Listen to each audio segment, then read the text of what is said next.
Bismillahirrahmanirrahim. Allah's name. I begin with the most compassionate and merciful. Rabbi shrah li sadri wa yassir li amri wahlul 'uqdatam min lisani yafqahu qawli. Now I'm going to start lecture number 9 about the past perfect tense. And first of all, I'll tell you about the rules. How can you change the active voice into passive voice? So the first one, the very first rule is subject is changed into object and the object is changed into subject. So this is the first rule. You know very well, as I have earlier told you in every lecture of mine, that this is the first rule. The second, what is the second one? Second one is we have to use a helping verb. And when we talk about specifically about this tense, there is past perfect, we use had been as a helping verb, Had been is used as a helping verb in past perfect. Third form is used. In all the tenses of passive voice, we use the third form of the verb. At the number 4th, we use by. And in the last, object is subject. In the first, subject is object and the object is changed into object. So I have skipped the 5th rule, that is explained in the very first line of the lecture. What is the summary? Now I am going to tell you the whole procedure, techniques we apply over here in this lecture. That is, this is subject. These are subjects. I, we, you, they, he, she, it. All of these are subject. First of all, we write the subject. Anyone you can choose. Plus had been plus third form of the verb plus by and plus object is used. ये सारे का सारा तरीक़ेकार है. सबसे पहले हमने subject का इस्तेमाल करना होता है. First of all we have to use the subject of the sentence. फिर हम करते हैं had been as a helping verb. फिर हम हैड बीन के बाद थर्ड फॉर्म का इस्तेमाल करते हैं. चौथे नंबर पे हमने बाय लिखना होता है और पांचवें नंबर पे हमने ऑब्जेक्ट लिखना होता है. ये होता है सिंपल सेंटेंसेस में. दिस अप्लाइज और this is used for the simple sentences. This procedure is applied for the simple sentences. The next one is had plus subject. Had is for the questions. When we are going to make the interrogative sentences or when we are going to make the questions, तो सबसे पहले हमने had को लिखना होता है, फिर subject, फिर been. अच्छा, ये this thing must be kept into your minds कि सबसे पहले हमने had और been, चूंकि इसका जो हेल्पिंग वर्ब होता है वो had been होता है, तो had been के दरमियान में आपने सब्जेक्ट लिखना होता है. इसके बाद हम थर्ड फॉर्म लिखते हैं, फिर बाय लिखते हैं, फिर हम ऑब्जेक्ट लिखते हैं.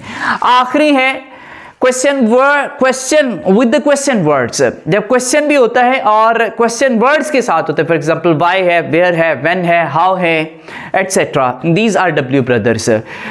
जब हु है, जब हम इनका इस्तेमाल करते हैं तो हम कैसे करते हैं? सबसे पहले हमने वही क्वेश्चन वर्ड ही लिखना होता है. क्वेश्चन वर्ड के बाद हमने हेल्पिंग वर्ब का एक हिस्से के बाद, जिस तरह मैंने I have already told you that we use subject in between these two words of helping verb. ये क्या है? had helping verb का एक हिस्सा, been helping verb का एक हिस्सा. ये passive voice की बात हो रही है. passive voice में इसका जो helping verb है वो had been होता है.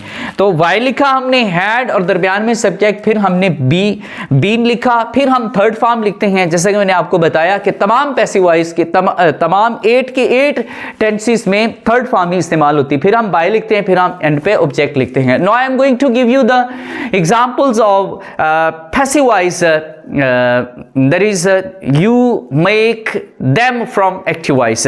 उनकी मैं आपके सामने मिसालें रखता हूँ, इंशाल्लाह आपको बेहतरीन अंदाज से समझ आएगी. I have written over here 3 sentences. There are simple sentences. Now I will change them into passive voice in front of you so that it will be very easy for you guys to understand them. ये बड़ी आसानी से आपको ये समझ आ जाएंगे। मैं अमूमन सारा लेक्चर लिखता हूँ तो फिर उसके बाद मैं लेक्चर के बारे में बताता हूँ, लेकिन मैंने ये खाली जगह इसलिए छोड़ी हुई है so that you may understand in a better way. तो फर्स्ट ऑफ ऑल हम क्या करेंगे, चूंकि इस तरफ जनरल रूल्स मैंने नहीं लिखे, इसकी वजह यह है कि चूंकि मैं बार बार बता चुका हूँ और आप लोग इसको समझ चुके होंगे। तो सबसे पहले हमने सब्जेक्ट ऑब्जेक्ट को लेके उसको सब्जेक्ट में चेंज करना होता है।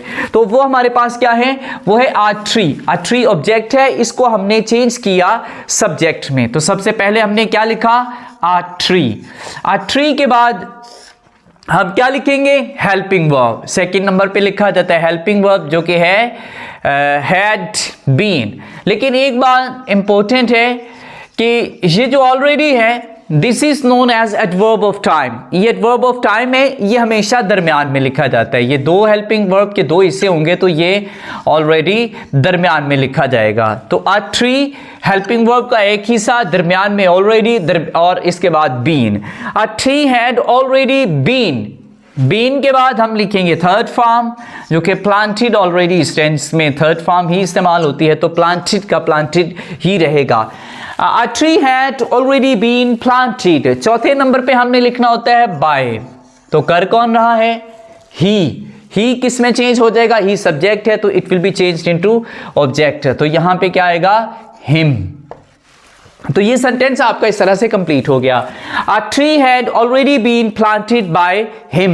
नेक्स्ट है जी, you had already stolen my watch। तुमने मेरी घड़ी पहले ही चुरा ली थी। तो सबसे पहले क्या आएगा, object is changed into subject. तो वो क्या है, my watch। तो सबसे पहले हमने क्या लिखा, my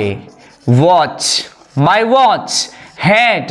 जिस तरह मैंने पहले भी बताया आपको, ऑलरेडी है तो ऑलरेडी हैड के बाद लिखेंगे, फिर हम हेल्पिंग वर्ब बीन का यानी उसका दूसरा हिस्सा लिखेंगे। यानी हैड बीन हेल्पिंग वर्ब है तो उसका दूसरा हिस्सा जो बीन है वो लिखा जाएगा पैसिव वॉइस, क्योंकि हम इसको बना रहे हैं। तो my watch had already been. तो स्टोलन ऑलरेडी थर्ड फॉर्म है तो ये थर्ड फॉर्म ही रहेगी। My watch had already been stolen के बाद बाय कर दिया। बाय के बाद हम देखेंगे क्या है, you is not changed. You subjective case भी उसका यू ही होता है और ऑब्जेक्टिव केस भी उसका यू ही होता है। तो सेंटेंस बना, my watch had already been stolen by you. Next है जी, you had torn my clothes. तो माई क्लॉथ सब्जेक्ट है, माई क्लॉथ्स स्टार्ट में लिखेंगे, माई क्लॉथ्स लिख लिया। माई क्लॉथ्स के बाद आएगा हैड बीन, चूंकि इसमें एडवर्ब ऑफ टाइम नहीं है तो माई क्लॉथ्स हैड बीन के बाद क्या आएगा, माई क्लॉथ्स हैड बीन। इसके बाद थर्ड फॉर्म आएगी तो वो टॉर्न आ जाएगा, my clothes had been torn. इसके बाद चौथे नंबर पे बाय आएगा। तो बाय के बाद हम देखेंगे कि सब्जेक्ट क्या है जिसको हमने ऑब्जेक्ट में चेंज करना है। तो ये यू है, यू का यू ही रहेगा। These were the simple sentences. Now I am going to moving towards the negative sentences. बड़े ध्यान से इसको देखिएगा, इंशाअल्लाह अज़ीज़ आपको इसकी समझ आएगी। Now I will tell you about the negative sentence and I have written over here only one sentence.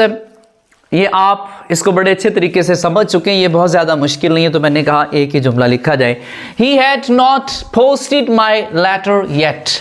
ये एडवर्ब ऑफ टाइम है, ये आखिर पे है, इसको आखिर पे ही हमने रखना है। सबसे पहले हम क्या करेंगे, सबसे पहले माई लेटर को लिया, माई लेटर को हमने बनाया सब्जेक्ट माई लेटर। आगे हमने लिखना helping verb had not been. अब इसको जरा देखिएगा, ये हैड बीन ये हेल्पिंग वर्ब है, नॉट अगर आ रहा है तो आपने इसके दरमियान में लिखना है, हैड नॉट बीन ये दरमियान में आएगा। तो my letter had not been, third form क्या है, पोस्टेड बाय कौन है, ही है तो ये चेंज हो जाएगा हिम में, बाय हिम। और आगे बचा येट, तो येट हमने एज इट इज लिख लिया। My letter had not been posted by him yet. Now I will tell you about the interrogative sentences. I have written two examples of interrogative sentences, और मैं आपके सामने आपको बताऊंगा कि हमने किस तरह से इनको चेंज करना है पैसिव वॉइस में। ये एक्टिव वॉइस के सेंटेंसेस हैं, हमने इनको पैसिव में किस तरह से चेंज करना है। तो सबसे पहले जाहिर है, सबसे पहले जो क्वेश्चन सेंटेंस होते हैं, इंटेरोगेटिव सेंटेंस होता है या क्वेश्चन वाला सेंटेंस होता है, उसमें सबसे पहले हेल्पिंग वर्ब को सबसे पहले लिखा जाता है। तो इसी तरह same is the case with the passive voice, हम कोई अलग से मेथड नहीं अपना सकते। तो सबसे पहले हम लिखेंगे हैड को ही, हैड से क्वेश्चन बनता है तो इधर भी हमने हैड ही लिखना है। अब बाकी चीजें हम बाद में लिखेंगे। हैड के बाद हमने लिखा स्वीट्स, हैड स्वीट्स। इसके बाद आपने लिखना है हेल्पिंग वर्ब का दूसरा हिस्सा, हैड स्वीट्स बीन। बीन के बाद हम लिखेंगे third form, had the sweets been bought. Bought के बाद चौथे नंबर पे बाय, और दे जो है देम में तब्दील हो जाएगा। तो ये जुमला कुछ इस तरह से होगा कि had sweets been bought by them, had sweets been bought by them. दूसरा जुमला मैं करता हूं, who had taken my bicycle. Who की जगह क्या आएगा, बाय होम। हु चेंज होगा बाय होम में, हैड है, इसके बाद हम फौरन ही हेल्पिंग वर्ब का एक हिस्सा लिखेंगे। यानी पैसिव वॉइस की जब मैं बात कर रहा हूं तो इसके दो हिस्से होते हैं, हैड और बीन, दो वर्ड्स होते हैं। तो चूंकि जब एक्टिव वॉइस होता है तो उसमें सिर्फ एक ही वर्ड का हेल्पिंग वर्ब होता है, वो हैड होता है। यहाँ पैसिव वॉइस में दो वर्ड होते हैं, वो हैड बीन होते हैं। By whom had. इसके बाद हम लिखेंगे ये वाला सब्जेक्ट बना के लिखेंगे जो कि ऑब्जेक्ट से हमने बनाया है। By whom had my bicycle, cycle. इसके बाद हेल्पिंग वर्ब का दूसरा हिस्सा बीन, बीन के बाद third form taken. By whom had my bicycle been taken. तो चूंकि इसमें बाय तो नहीं आएगा, चूंकि इसमें इसी का तो हम पूछ रहे हैं कि लिया किसने है, ठीक है जी। तो वो बाय के आगे नहीं चलेगा, ये बाय लिखा हुआ है और होम से हम क्वेश्चन कर रहे हैं कि वो बाय वाला है कौन, किसने लिया है। Who had taken my bicycle, लिया किसने है मेरा बाइसिकल। तो ये थे दो क्वेश्चन। और इसके बाद मैं आपको बताता हूं कि हम पैसिव वॉइस से एक्टिव वॉइस किस तरह से बनाते हैं, ताकि आपको ये सारे का सारा जो ये जो तरीकाकार है आपके जहन नशीन हो जाए, आपके ये जहनों में बैठ जाए। जी, अब मैं बताऊंगा कि आपने पैसिव वॉइस से एक्टिव वॉइस किस तरह से बनाने हैं। तो जाहिर है तरीकाकार वही सेम ही होगा। तो सबसे पहले हम देखेंगे इसको, ये हर है तो इसको हम सब्जेक्ट में चेंज करेंगे। Tea had been prepared by her, इसको हम चेंज करते हैं। सबसे पहले हमने लिखा शी, या जाहिर है हर का शी बनेगा। इसके बाद हम लिखेंगे इसकी पास्ट परफेक्ट की उसका हेल्पिंग वर्ब शी हैड। इसके बाद थर्ड फॉर्म लिखी जाती है प्रिपेयर्ड, शी हैड प्रिपेयर्ड। क्या उसने तैयार किया है, टी, इसमें से बाय निकल जाएगा और बाकी चीजें भी जाहिर है। She had prepared T. अब मैं नेक्स्ट एग्जांपल आपको देता हूं, फिर उसी तरह पैसिव वॉइस है। ये है देम, तो देम को चेंज किया जाएगा दे में चेंज किया। दे के बाद हमने लिखा हैड, दे हैड। इसके बाद थर्ड फॉर्म लिखेंगे साइटेड, देखना, दे हैड साइटेड। साइटेड के बाद तीसरी फॉर्म के बाद हम जाहिर है ये वाला सब्जेक्ट ही यहाँ पे ऑब्जेक्ट बना के लिखेंगे। तो ये मून है, तो क्या बना, they had sighted the moon लिख लें या मून लिख लें, they had sighted the moon. चले दे लिख लेते हैं। Moon had been sighted by them, तो फिर इधर भी दे लिखेंगे जी। The moon had been sighted by them, तो इसका क्या बनेगा, they had sighted the moon. ये थे पैसिव वॉइस से active voice. This is the end of the lecture. If you want to join my WhatsApp group or Zoom class, you can contact me at my WhatsApp number. अल्लाह ताला आपका, मेरा, हम सबका हामी नासिर हो। अस्सलामु अलैकुम वरहमतुल्लाहि वबरकातुह।